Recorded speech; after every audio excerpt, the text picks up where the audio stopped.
Hello, and welcome to Glastonbury Romance, part something. I thought today I'd kind of spice things up and move into another room to do it and use this creepy lighting on me. So, here we go.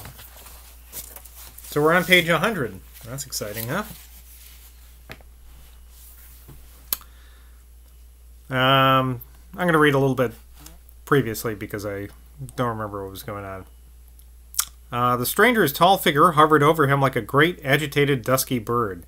He was wearing a long, old-fashioned overcoat, thin at the waist and very baggy round the legs, and the tails of it kept flapping against his ankles as he went circling around John's crouching figure, gasping forth bewildered protests. "What are you doing? I've been here more times than I can remember, and I've never dared do that. That water's stagnant. It's worse than stagnant. They've killed thousands and thousands of their enemies here. It's a slaughtering stone, I tell you." John rose from his feet and drew the back of his hand across his mouth. This childish gesture, visible enough in the twilight, seemed to confound his companion.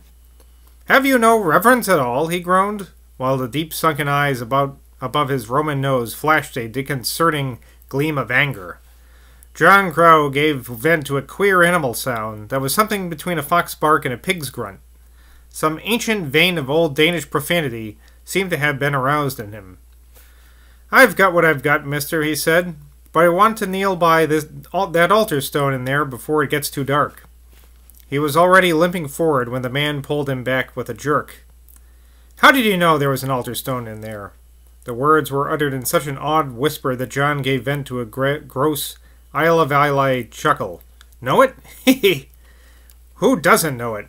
Saying this, he led the way between the two of the perpendicular cyclopean uprights, which bore aloft a horizontal one. Vast, shadowy, terrific, this third stone now took the place of the twilight sky. John leaned his back against the left-hand monolith, digging his stick into the ground, and his companion imitated him, standing erect against the right-hand one. Above their heads, concealing the gray mass of the zenith, hung that monolithic roof tree. The faint stars, as they gazed up at them, past the monstrous obstacle, seemed less obscure than they had been before. To the northward, by the way they had entered, they could dimly see the form of the Healy stone, and emerge out of the obscurity like a gigantic bare-headed man wrapped in a skin or a blanket. "I've been told," remarked John, "that the origin of these stones is entirely unknown." "Not true," growled the other, in a tone that seemed to say, "You are the most irresponsive vandal that has ever entered Stonehenge, and the folly is only equal to your ignorance." "It is well known," he continued aloud, "that this is the greatest temple of the Druids." John's blistered foot caused him at the moment a sharp pang. He lost his self-control and cried aloud in a scandalous voice that rang out far over the silent plain, "Damn your Druids!" The moment he had uttered the words, he knew he had followed the gathering up and the mounting up in his nature of an emotion which, unexpressed, would have disgraced him in his own eyes. He moved away towards the center of the Titanic circle. He'll boat now and leave me in the lurch, he thought, but I can't help it. He stood still and looked eagerly around, observing how two of the large monoliths had fallen across the ends of a yet larger one, but without concealing the center of it. "If this isn't the altar stone, it ought to be," he muttered audibly, and falling down on his knees, he tapped his forehead 3 times against the rough surface of the stone, and then continued to hold it there, pressing against the cold substance with a painful force. This action gave him extraordinary satisfaction. When at last he scrambled to his feet, he found his druidic friend seated at one of the prostrate foreign stones, surveying him with fearful curiosity. "You've been here before," he said severely, and heaved a deep sigh, as a man sighs when he finds an intruder at his hearthstone. John came over to him and sat down by his side. "To what kind of stone," he inquired politely, "does the altar stone belong?" The man turned gratefully towards him, free of all suspicion. The best opinions seem to agree," he said, "that this stone is micaceous sandstone." Macacious? I don't know. It no doubt comes from the portion of Wales where the Druids were most powerful, probably from South Wales, like the others, but the others are of a different geological formation. John Crow felt at that moment as if he were endowed with some magical gift of becoming inhumanely small and weak.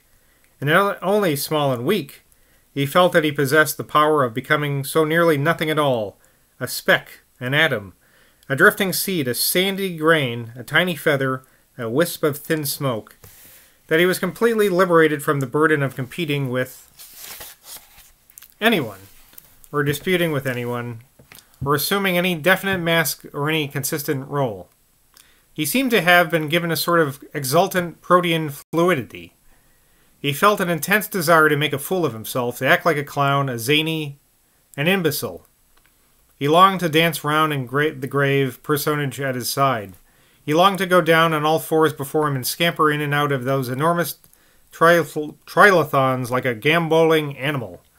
He felt as if all his life until this moment he had been concealing his weakness of character, his lack of every kind of principle, his indifference to men's opinion, and to something that was almost unsubhuman in him.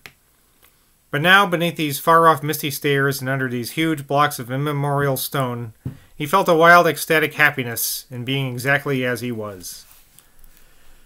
"Very few people," he remarked to his companion, "could have told me about this altar stone being made of micaceous sandstone or about it having come from Wales. I am deeply in your debt, sir, and I am overjoyed at having met you. My name is John Crow. May I ask what your name is?" "My name is Evans," said the other, making a dignified indication of his body towards John. Had he said, "My name is Fantaganet," or "My name is Hapsburg," he would not have uttered those syllables with more self-conscious weight. "Owen Evans," he added, with a slight sigh, and it was as if he desired by this emphasis of an Owen to indicate to his interlocutor that it would have been more proper, or on general grounds, if his Christian name had been Caradoc, or Roderick, or Constantine, or even Taliesin. "My home used to be in Wales," he continued, "in South Wales. I was in fact born in Pembrokeshire, where the altar stone comes from." "Are you living in Glastonbury now?" John inquired. As soon as he asked this question, he felt he had said something gross, indecent, ill-advised, something lacking in all delicate intuition. "Staying there, for the present," Owen Evans answered. "And what's more," he continued, rising from his seat, "if we want to get there before anyone's in bed, we must look sharp." He seemed to have forgotten, as indeed John himself had almost done, the lameness of his protege, and he strode off hastily now, past the Healy Stone, back to the thorn tree, taking for granted that the other was just behind him. But John Crow was not just behind him. He had turned as soon as they were a few paces away from the stone. It was now gazing at them with an ecstasy that was like a religious trance. It was an ecstasy that totally abolished time. Not only was Mr. Owen Evans and his motor car obliterated, but everything, past and future, was obliterated. Mary alone remained. But Mary remained as an essence rather than a person. Mary remained as something that he always carried about with him in the inmost core of his being. She was a dye, a stain, a flavor, an atmosphere. Apart from Mary, Stonehenge and John were all that there was. The enormous body of Colossus stones wavered, hovered, swayed, and rocked before him. So wrought upon was he, so caught up was he, it rocked like the prow of a vast ship before him. He and it were alone in space. Its dark, menacing bulk seemed to grow more and more dominating as he stared at it, but even while it threatened it reassured, and it did not only grow calmer and larger. The taciturn enormity of the uplifted horizontal stones seemed to impose themselves upon his mind with an implication more stupendous than the supporting perpendicular ones. These uplifted stones, these upheld nakedness, that covered nothing less than the breast of the earth, and upon which nothing less than the universal sky rested, seemed to have become, by their very uplifting, more formidable and more sacred than the ones that held them up. They were like cyclopean Sabine women upheld by gigantic ravishers. Both those that upheld and those that were upheld loomed pretentious in their passivity, but the passivity of the latter, while more pronounced, was much more imposing. What the instinctive heart of John Crow recognized in these great body of stones, both of those bearing up and those borne up, was that they themselves, just as they were, had become, by the mute creative action of 4,000 years, authentic divine beings. They were so old and great, these stones, that they assumed godhead by their inherent natural right, gathered godheads up, as a lightning conductor gathers up electricity, and refused to delegate it to any mediator, to any interpreter, to any priest. And what enhanced the primordial grandeur of what John Crow gazed at was the condition of the elements at that hour. Had there been no remnants of twilight left, the darkness in Stonehenge would have completely interpenetrated. Don't know that word. Had the stars been bright, their eternal remoteness would have derogated from the mystic enormity of this terrestrial portent. The stars were, however, so blurred and so indistinct, and, atmospherically speaking, so far away, that Stonehenge had no rival. John longed to get some impression of this vast erection from some human observer, unperverted by historic tradition. What would be the feelings of Seagull, for example, voyaging thus far inland from Studland or from Lulworth, in search of newly turned ploughlands, when it suddenly found itself confronted by the Temple of the Elements? Would it lodge for a moment on the highest impost of the tallest trilithon? Had any of the Wiltshire shepherds who lived around here ever seen a seagull actually perched upon the Highley stone? What did the foxes make of Stonehenge as they came skulking over the grassy ridges from Northampton down? Did the sound of their barkings on wild November nights reach the ears of travelers crossing the plain? Did a power emanating from these stones attract all the adders and grass snakes and blindsworms between Ansbury and Warminster, on certain enhanced summer evenings? Never would Stonehenge look more majestic, more mysterious than it looked tonight. The wind had almost dropped, and yet there was enough left to stir the dead stem of light year's grasses and to make a faint, very faint, susurration as it moved among the stones. The very indistinctness of the dying daylight served also to enhance the impervious of the place.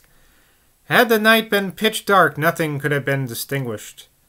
On the other hand, had the twilight not advanced so far, the expanding sweep of the surrounding downs would have carried these eyes away from the stones themselves and reduced their shadowy immensity. No artificial arrangement of matter, however terrific and unhewn, can compare with the actual hollows and excretions of the planet itself.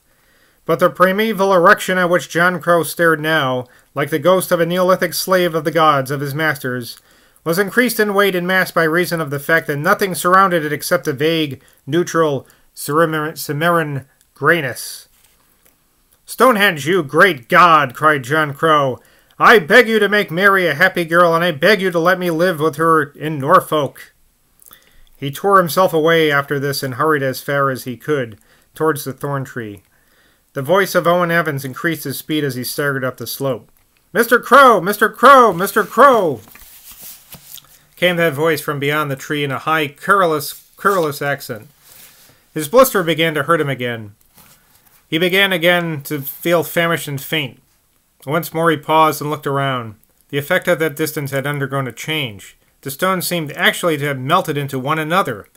It was no longer as a series of stones he was looking, but at one stone. Perhaps indeed, just then, he was seeing Stonehenge as it had been, as it would have been appeared, not to a wild bird or to a fox, but to a flock of sheep traveling from their pastures to the shearing place. Whew! That John Crow's quite a little shit, isn't he? Man, getting kind of sick of him. But we'll be stuck with him for a while. And that was a Glastonbury Romance for today. Quite a little exciting part there. Stonehenge. And we have a couple more days in Stonehenge before the next chapter. I hope I'll see you again. Cheers.